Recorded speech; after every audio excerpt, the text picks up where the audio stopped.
Wenn das Bild nicht das zeigt, was ich ausdrücken wollte. Heute möchte ich über eine Frage sprechen, die mich auch wirklich sehr berührt hat. Was passiert eigentlich, wenn ich beim Malen etwas fühle, wenn ich mich mit etwas auseinandersetze, wenn da innerlich etwas in Bewegung ist und es kommt im Bild ganz anders heraus, als ich es mir eigentlich erhofft habe? Und wie gehe ich jetzt damit um, wenn das, was ich innerlich spüre und das, was auf der Leinwand sichtbar wird, ja irgendwie auseinandergehen?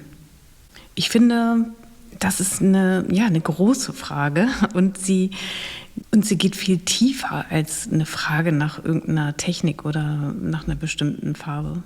Also es geht dann ja nicht nur darum, wie bekomme ich das jetzt besser hin, sondern darunter liegt oft etwas viel Persönlicheres, nämlich dieser Gedanke, ich spüre etwas, aber ich bekomme es nicht sichtbar.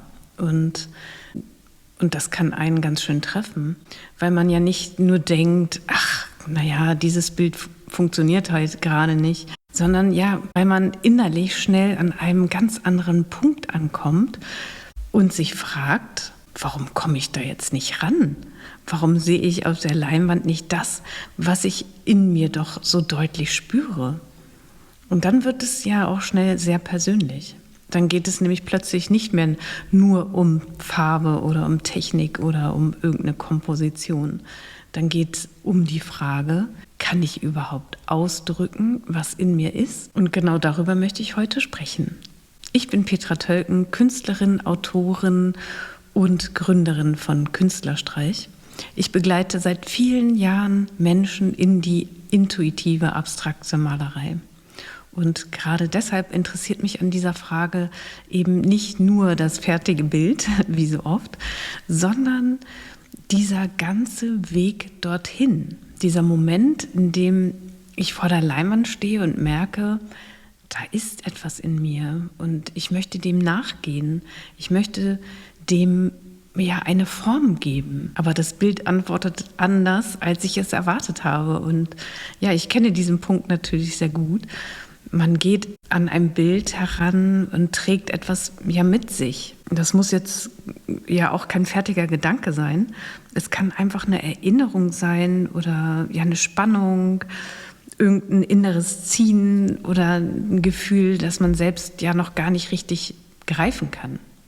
Und trotzdem gibt es ja diesen Wunsch, dass das Bild dafür eine Form findet. Dass es etwas sichtbar macht, was man selbst noch gar nicht so klar aussprechen kann. Und wenn das nicht geschieht, jedenfalls nicht so, wie man es sich so erhofft hat, dann entsteht schnell dieser Zweifel. Dann schaut man auf das Bild und denkt, so habe ich das nicht gemeint. So fühlt es sich in mir gar nicht an. Oder noch schlimmer, ich komme da nicht ran. Und genau an dieser Stelle möchte ich ganz vorsichtig sein. Denn dass etwas nicht sofort sichtbar wird, heißt auf keinen Fall, dass es nicht da ist.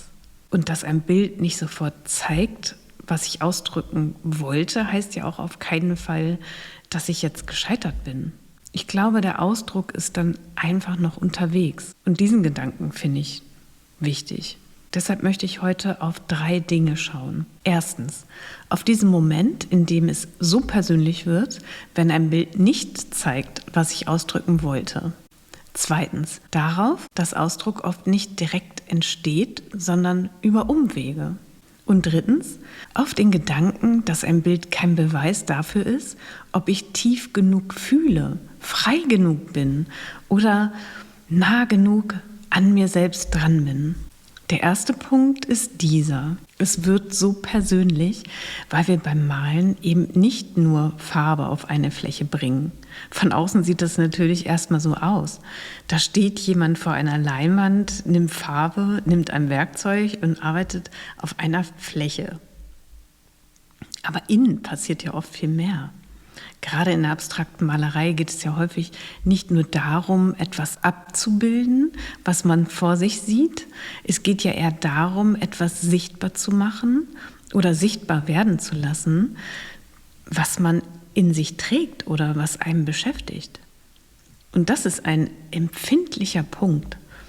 Denn wenn ich nur eine Farbe ausprobiere und sie gefällt mir nicht, dann kann ich sagen, na gut, Das war jetzt eine Entscheidung, die hat halt nicht funktioniert. Aber wenn ich mit etwas Innerem an einem Bild gehe und das Bild zeigt mir etwas ganz anderes, dann fühlt sich das sehr schnell viel größer an. Dann zweifle ich nicht nur an der Farbe, dann zweifle ich an mir. Und das ist genau der Punkt, an dem viele zu streng mit sich werden. Man erwartet dann vom Bild, dass es etwas leisten soll, was man selber vielleicht noch gar nicht vollständig greifen kann. Da ist etwas in mir, aber es ist noch nicht ganz klar. Und trotzdem soll das Bild es schon klar zeigen. Das ist eine hohe Erwartung an das Bild, aber auch an mich selbst. Und ich glaube, da dürfen wir uns ein bisschen entlasten. Denn ein Bild ist nicht dazu da, auf Knopfdruck mein Inneres zu beweisen. Es darf suchen und reagieren. Und es darf auch erst einmal in eine Richtung gehen, die mich irritiert, ja. Und genau damit bin ich beim zweiten Punkt. Ausdruck entsteht oft über Umwege. Ich glaube, wir stellen uns Ausdruck manchmal viel zu direkt vor. Innen ist etwas, außen entsteht das passende Bild. So funktioniert Malerei für mich nicht, auf keinen Fall. Ich fühle etwas und dann übersetze ich es nicht einfach 1:1 in Farbe. So einfach ist es nicht. Ich bringe etwas mit ins Bild, ja. So eine Erfahrung oder eine Stimmung, eine Sehnsucht oder eine Frage, die mich schon lange beschäftigt. Aber sobald ich anfange zu malen, kommt so viel dazu. Die Farbe verhält sich anders, gerade jetzt im Sommer, als ich dachte.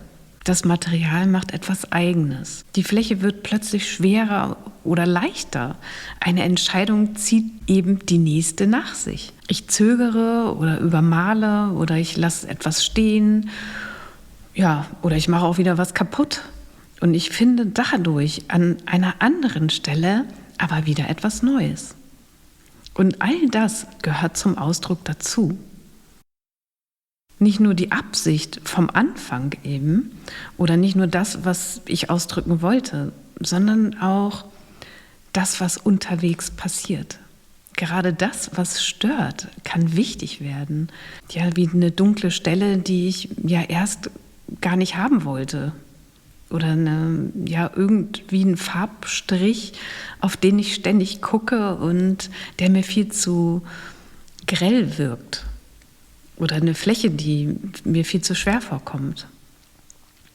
Und da möchte ich irgendwas ganz schnell wieder übermalen. Das alles kann Teil dieses Ausdrucks sein. Aber ja, eben weil es nicht sofort schön ist oder sofort klar ist, sondern weil sich etwas zeigt, womit ich weiterarbeiten kann. Und ich glaube, genau da liegt oft der eigentliche Malprozess. Ausdruck entsteht für mich nicht dadurch, dass ich am Anfang genau weiß, was am Ende zu sehen sein soll. Natürlich nicht. Es entsteht eher dadurch, dass ich mit dem Bild ins Gespräch komme und auch bleibe. Und auch wenn es irgendwie anders antwortet. Auch wenn es ja mich vielleicht sogar irritiert oder zwischendurch denke ich dann so, das habe ich mir jetzt aber nicht so vorgestellt oder so gewollt. Und dann kommt eben auch der dritte Punkt, der mir total wichtig ist. Denn ein Bild ist kein Beweis.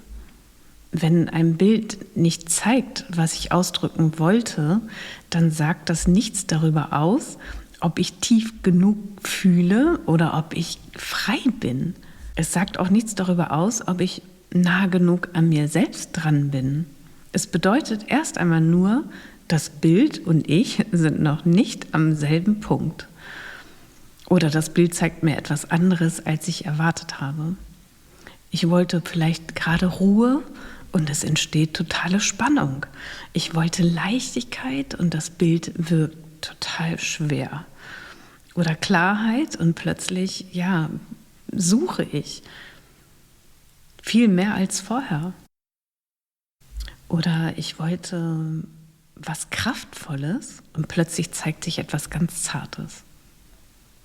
Dann kann ich natürlich weiterarbeiten. Ich kann eine Farbe verändern oder eine Fläche beruhigen oder irgendwas verstärken oder übermalen. Aber ich muss mich nicht sofort selbst in Frage stellen. Ich kann ja erst mal schauen, was ist denn da jetzt wirklich da? Was zeigt sich denn da jetzt auf der Leinwand? Wo ist schon irgendwas von dem, was ich gesucht habe? Vielleicht ist da irgendwie ein Strich oder eine Linie, eine Spur. Vielleicht ist da auch irgendetwas viel, viel leiser, als ich gedacht habe. Oder in irgendetwas, was noch nicht fertig ist. Und genau dort kann ich weitergehen. Aber eben nicht gegen das Bild, sondern mit dem Bild. Das ist für mich ein wichtiger Unterschied. Ich muss mein Bild nicht sofort fragen, zeigst du genau das, was ich ausdrücken wollte? Das fragt ihr euch sicherlich nicht, oder? Ich überlege gerade, fragst du dich das? Ja, klar, man kann sich das auch fragen. Zeigst du genau das, was ich gerade ausdrücken wollte? Aber vielleicht ist das nicht die richtige Frage. Ich kann ja auch anders fragen. Was zeigst du mir gerade? Was ist entstanden? Was will gesehen werden? Und was braucht jetzt den nächsten Schritt? Denn wenn ich das Bild zwinge, meine erste innere Vorstellung zu erfüllen, dann wird es ja auch ganz schnell ziemlich eng. Dann male ich nur noch auf ein Ziel zu, das ich mir irgendwie vorher gesetzt habe. Aber wenn ich dem Bild erlaube, mir auch etwas zurückzugeben, dann entsteht ein anderer Raum. Dann darf das Bild mitsprechen und ich darf reagieren. Für mich ist Malen genau das. Es ist nicht nur ein Herausbringen, es ist auch ein Hinhören, Hinschauen oder ja auch Antworten. Und dieses Gespräch ist nicht immer angenehm, aber es kann eben sehr echt sein. Und gerade dann, wenn es nicht sofort so aussieht, wie ich es erwartet habe. Wenn du also diesen Moment kennst, dass du etwas in dir spürst und dein Bild zeigt es nicht so, wie du es jetzt erhofft hast, dann wäre mein Gedanke, geh auf keinen Fall sofort davon aus, dass du jetzt gescheitert bist. Und geh auch auf keinen Fall davon aus, dass nichts da ist. Schau erst einmal, was wirklich entstanden ist. Also nicht nur das, was du erwartet hast, sondern eben auch das, was jetzt auf der Leinwand steht. Ja, vielleicht braucht es dann manchmal einfach auch noch eine Schicht drüber oder vielleicht auch erstmal eine Tasse Kaffee. Also manchmal braucht es einfach auch noch einen Umweg. Oder auch einfach den Mut, eine Weile bei dem zu bleiben, was du noch nicht ganz verstehst. Denn Ausdruck ist für mich nicht der Moment, in dem mein Bild sofort und eindeutig zeigt, was ich fühle. Ausdruck ist eher der Weg, auf dem ich dem, was in mir ist, Schicht für Schicht näher komme. Und das geschieht dann auch nicht perfekt. Und ganz bestimmt nicht auf Knopfdruck, das weißt du ganz bestimmt.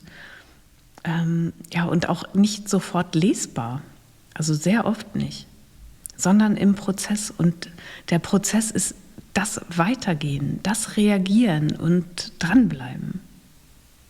Mich würde jetzt interessieren, kennst du diesen Moment beim Malen, dass du etwas in dir spürst und das Bild zeigt es nicht so, wie du es dir erhofft hast? Also was machst du denn dann? Arbeitest du weiter? Legst du es nochmal zur Seite? Oder zweifelst du dann auch sehr schnell an allem? Schreib es mir gerne in die Kommentare. Ich lese wie immer mit. Und wenn du mehr über abstrakte Malerei, kreative Prozesse und meinen Blick auf das Malen sehen oder hören möchtest, dann abonniere gerne meinen Kanal Künstlerstreich.